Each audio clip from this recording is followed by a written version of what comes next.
Здравствуйте, я врач-терапевт Жолдошбаева Чынара Кочумановна, работаю в Международном круглосуточном диагностическом центре ЮРФА. И сегодня мы поговорим об остром респираторном вирусной инфекции.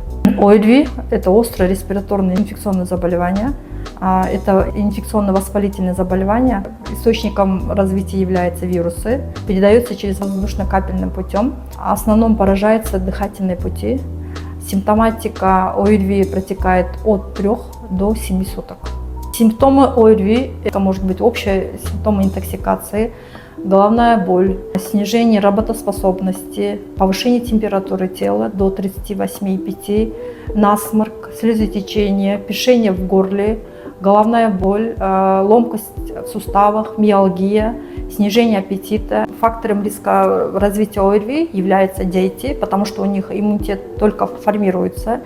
Также пациенты, пожилые пациенты, у кого есть хронические заболевания, иммунодефицитное состояние, у кого есть сахарный диабет, бронхит, курильщики. И также мы не должны забывать, когда ОРВИ развивается у беременных, они должны обращаться к врачу, потому что самолечение может привести к грозным осложнениям или к развитию аллергических реакций и нежелательным побочным эффектам.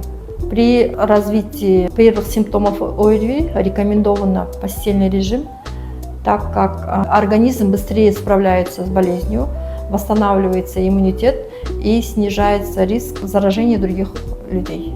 Вторым пунктом является обильное питье, не меньше 2,5 литров, потому что риск обезвоживания может быть развитие при ОРВИ. Третье – это почаще влажная уборка комнаты, проветривание комнаты.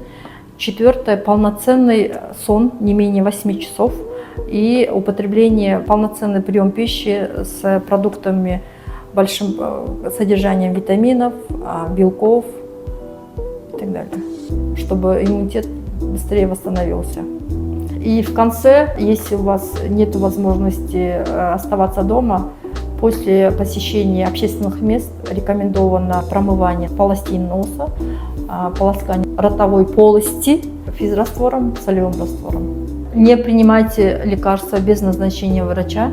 Лекарства, которые вы видели в рекламе или посоветовали близкие родственники, так как у этих лекарств нет доказанности, нет гарантии, что эти препараты вам могут помочь. Лучше обращайтесь в Международный круглосуточный диагностический центр ЮРФА за медицинской помощью.